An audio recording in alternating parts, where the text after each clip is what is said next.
Mythical Pokemon just became legal for the second time in VGC history, and this has kind of opened up a can of worms as to the future of competitive Pokemon. Mythical Pokemon are usually not legal due to them being acquired in-game almost exclusively through limited time events, giving players who have them an unfair advantage. To account for this though, this format will be exclusive to the closed team sheet best of one in-game ladder, and in-person tournaments will use the rule set of Regulation H. Grand and Global challenges will also likely use the rule set of Reg H, meaning that championship points cannot be awarded to players in the format of Reg J. Now the distinction between legendary Pokemon and mythical Pokemon is becoming more and more arbitrary as time goes on.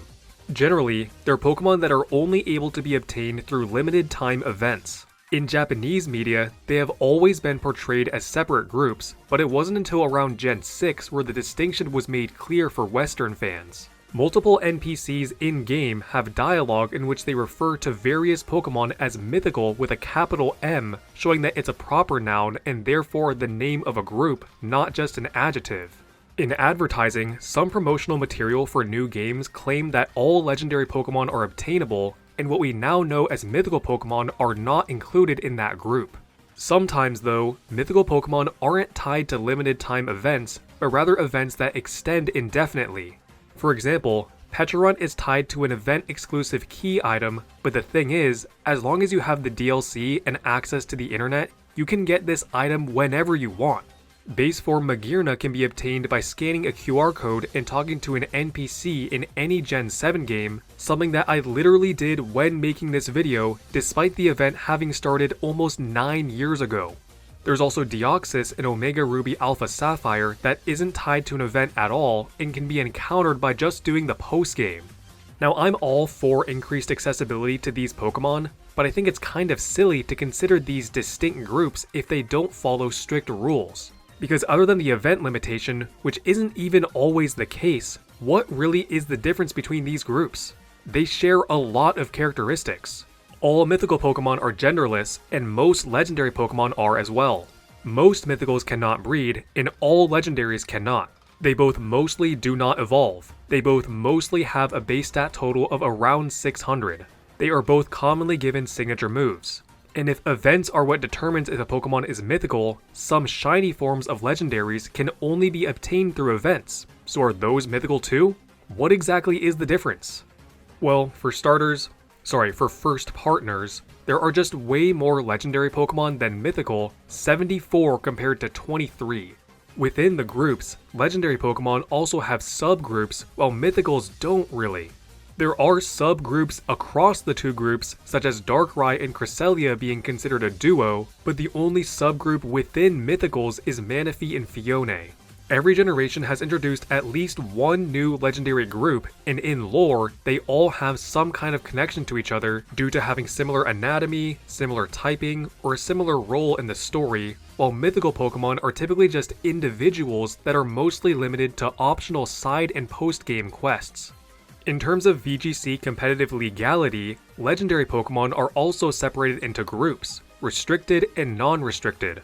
Restricted legendaries are very strong Pokemon, typically on the box art of the game. This isn't the official definition, but the definition I came up with of a legendary Pokemon that is part of an evolutionary line or that has a form with a base stat total of 660 or more fits all of these Pokemon. Non-restricted legendaries are just any legendaries that don't fit that criteria. If a format allows non-restricted legendaries, then you can choose as many of them on your team as you want without restrictions. While they are typically strong, plenty of regular Pokemon have distinct enough roles to want to be used over these non-restricted legendaries, making the lack of limitations of how many you can use not a problem. If a format allows restricted legendaries, you can only choose to use however many the format allows, which is typically only 1 or 2, because they are exceptionally strong and would quite obviously be picked over most regular Pokemon if there were no restrictions. This brings us to one of the issues with mythical Pokemon, as they do not have a distinction between being restricted and non-restricted, since they are typically not even legal in the first place and therefore wouldn't need a distinction. In Sword and Shield Series 13, the first time Mythicals were made legal, they were not counted as restricted legendaries, but there was also no limit on the number of restricted legendaries you could bring. How Reg J is handling it is that all mythical Pokemon count towards the limit of 2 restricted legendaries. So for example, you could have 2 restricted legendaries, 1 restricted legendary and 1 mythical, or 2 mythicals. The issue with this is that mythical Pokemon vary significantly in their power level, and saying that all of them are the same status as Calyrex Shadow or Miraidon is asinine. You're never gonna pick Hoopa Confined over Calyrex Shadow, or Manaphy over Kyogre, or even Shaman Landform over Rillaboom. Now, I don't mind that the Pokemon Company made this restriction for Reg J specifically, and I actually think playing it safe like this was absolutely a good call, but if we're talking about mythical Pokemon being in VGC going forward, this needs to change. Restricted legendaries do also vary in their power level, with Cosmog, Cosmoem, and base form Calyrex being the obvious ones that are significantly weaker, but they are so much weaker that no one would use these Pokemon even if they weren't restricted. The mythicals I mentioned, Hoopa Confined, Manaphy, and Shaman, as well as a few others, would absolutely see use if they didn't count towards the limit of 2 restricted Pokemon. Okay, maybe not Shaman Landform, but the others would. Pokémon Champions is coming out in 2026, and we've seen that the permanent acquisition of these Pokemon can be as easy as just paying 1,000 victory points. Now, we don't know yet how easy victory points will be to obtain, but I think it's safe to say that it will be more accessible than a limited time event, and easier than completing the entire Pokédex or something like that, which is the requirement for some mythical Pokemon. Previously, the reason that these Pokemon were banned is because they weren't easily obtainable and players who had access to them could have an unfair advantage. However, that doesn't seem to be an issue anymore if the official competitive scene will be played on Pokémon Champions, a game where it might be as easy to acquire Arceus as it is Zubat, given what we've seen in the trailer. If that's the case, then we really need to rethink the status of some of these mythicals and at least create a distinction between restricted and non-restricted mythicals, because again, it's ridiculous to put Shaman Landform in the same boat as Calyrex Shadow. To be fair, Calyrex Shadow is one of the most broken Pokemon of all time, and not many Pokemon are in the same boat as it at all, but I think you get my point. So how exactly do we determine this distinction? Well, first, I think it would be interesting to address how fan formats handle it, specifically Smogon. Smogon is the most popular fan-made competitive Pokemon format that mostly focuses on single battles, but they do have a doubles format. Since it's played almost exclusively on Pokemon Showdown, a fan-made Pokemon battle simulator, acquiring mythical Pokemon is a complete non-issue, so they don't ban them because of that. The only mythical Pokemon banned to the doubles Uber tier in the most recent game that they were in are Darkrai, Deoxys Attack, Arceus, Magearna, Melmetal, and Marshadow. Now, I'm not saying that we just use this list as the ban list, because Smogon and VGC do bans completely differently. Smogon bans Pokemon based off usage and voting, while VGC bans Pokemon purely based off mythical or legendary status. So if we can find some shared characteristics to group some of the stronger mythicals together, then it would be a possibility for some mythicals to not be counted as restricted legendaries. I think the easiest thing to do is to categorize all of the 100 across the board mythicals and Fione as non-restricted and all the other ones as restricted.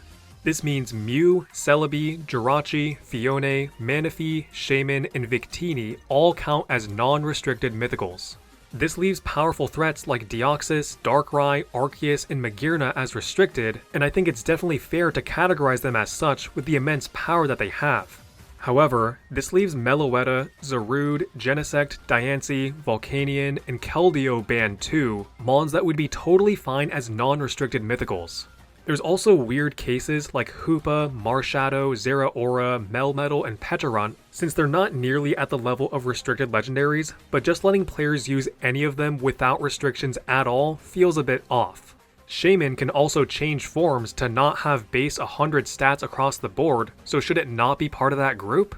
Now, if you ban purely off base stat total and make the cutoff 600, only Arceus and Hoopa Unbound are above that, and we can't just let Magearna and Darkrai roam freely as non-restricted mythicals.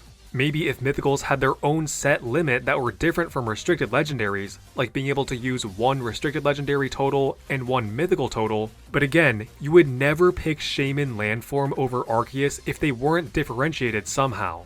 It would be cool if fans could vote, but VGC doesn't do fan-based voting, and the only time they ever did any kind of usage-based ban was Sword and Shield Series 6, where they banned the top 10 most used Pokemon in both singles and doubles. Even that ban was scuffed since it banned Pokemon in doubles based off their usage in singles and vice versa, and it didn't differentiate between alternate forms. Indeedee Female was one of the top Pokemon used, but the ban included both forms of Indeedee, which doesn't really make sense since Indeedee Male wasn't one of the top Pokemon used. This would mean that if VGC were to ever adopt a ban list like this for mythical Pokemon, they would ban all forms of Hoopa or all forms of Deoxys, even though one of its forms is significantly weaker than the other. The fact that they share the same Pokédex number is enough to ban all of their forms. So it seems that there's really no way to fairly split this group that would be realistic for the Pokemon Company to adopt into an official competitive circuit, leaving the only sensible options as having all mythicals count towards the restricted Pokemon limit, or not even include them at all. Pokemon overall was never meant to be competitive, but these mythical Pokemon in particular were specifically made without the official competitive format in mind. Darkrai has a move that can put both opponents to sleep. Deoxys Attack has the highest attack and special attack stat of any Pokemon in the format, while also having some of the highest speed as well. Arceus has the highest base stat total of any base form Pokemon, can be any type in the game, can have a 100 power, 100% accuracy stab move of any type in the game, and has an extremely wide move pool. Mew has an even wider move pool since it can learn every teachable move in the game. Victini has a move with the highest base power in the game that's not tied to a generational gimmick and that doesn't cause it to faint. Melmetal essentially has a 144 base power stab move with a 51% chance to flinch. Hoopa Unbound has a move with 100 base power that never misses and breaks through Protect. Marshadow has a move that steals an opponent's positive stat changes, applies those stat changes to itself, then attacks, which also bypasses substitutes. I could go on, but I think you get the idea. I'm still really excited for Reg J, and I've already been playing a lot on Showdown, mainly with Arceus paired with Galarian Weezing and Calyrex Shadow, but I'm glad that it seems that this is going to just be a one-time thing, or maybe if it happens again, it will be towards the end of a game's competitive cycle, where adding mythical Pokemon to the pool of usable Pokemon is the only direction to go. But overall, the point is clear that mythical Pokemon are not meant to be in VGC, even with champions potentially completely eliminating the factor of them being difficult to obtain. They vary significantly in power level despite all counting as the same status. They aren't separated by power level, and there's no clear way to group them in such a way that would be realistic enough for the Pokemon Company to adopt. They have some of the most absurd and uncompetitive moves, abilities, and base stats. Without fan-based bans like Smogon does, balancing them in the uniform format of VGC is near impossible. They are pure novelties or collector's items. Maybe they could be used for raid battles or wild battles, but having them in VGC is quite problematic.